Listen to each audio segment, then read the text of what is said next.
All right, class, guys, ladies, what's going on?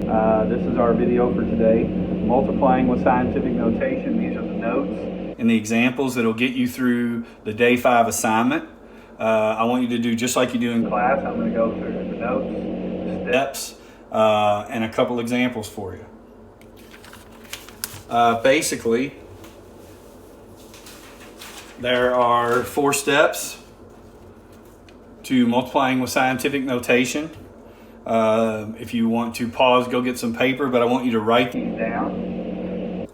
Step 1 is to regroup the factors. Step 2 is going to be just multiply the numbers. Step 3 is you're going to work with the exponent. You're going to keep the base and you're just going to add the exponents. You'll see what that means in just a second.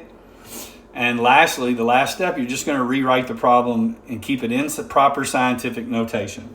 So I'm going to do 2 examples for you. If you need to take a pause real quick, you can pause real quick. But I'm going to go ahead and start the next example, or the first example, sorry.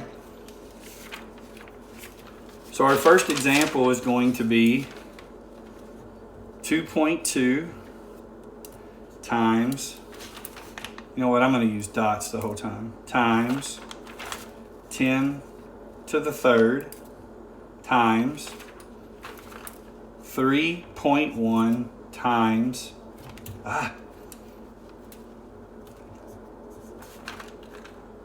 10 to the sixth. Okay, so step 1 says, if you have your notes around you, step 1 says that you're going to regroup.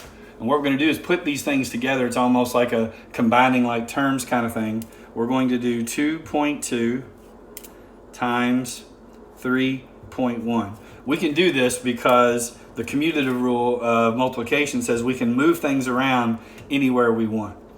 So over here we'll have 10 to the third times 10 to the sixth. So that was step 1. Step 2 is we're just going to multiply our numbers. We're just going to multiply these numbers. So I've got my calculator. I hope you have one. So if I do 2.2 times 3.1, I get 6.82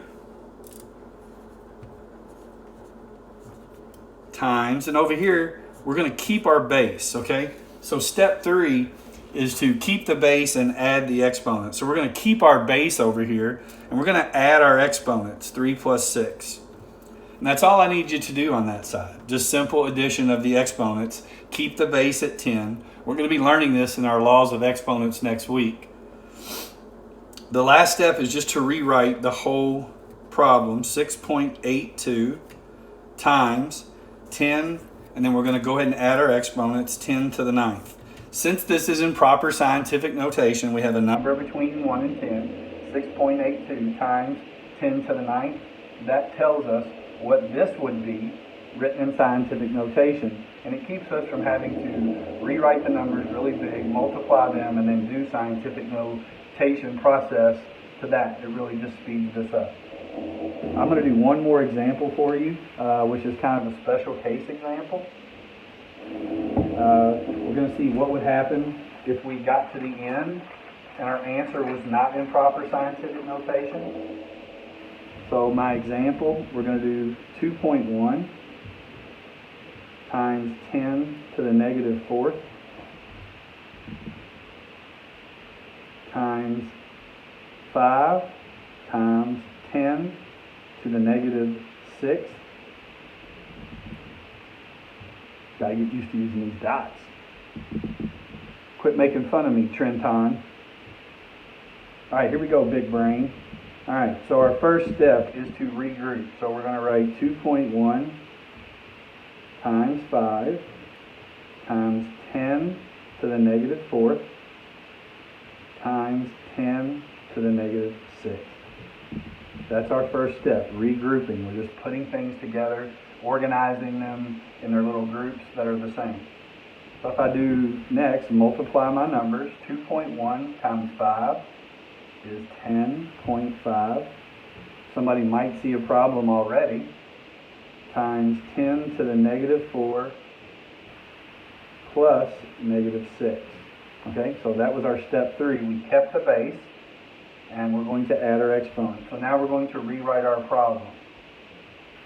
10.5 times 10 to the negative 10. A lot of 10s there. I wasn't thinking about that one. But our problem is, in scientific notation, this number that I'm pointing to has to be between 1 and 10. So we're going to have to move our decimal one place to the left, which gives us 1.05. And that's okay. Now we're between 1 and 10 like we have to be. But that affects our exponent over here, because if we move this, we're making things, we're actually, remember, if we're moving to the left, we're adding a positive exponent, so I need to go over here and add 1. So because I did that, that makes this 10, and negative 10 plus 1, if you use your calculator, is negative 9. And there's our final answer in proper scientific notation. There's your notes and your 2 examples. These will help you do the 3 problems that you have to do today in Google Classroom. This problem right here, there will be one like this.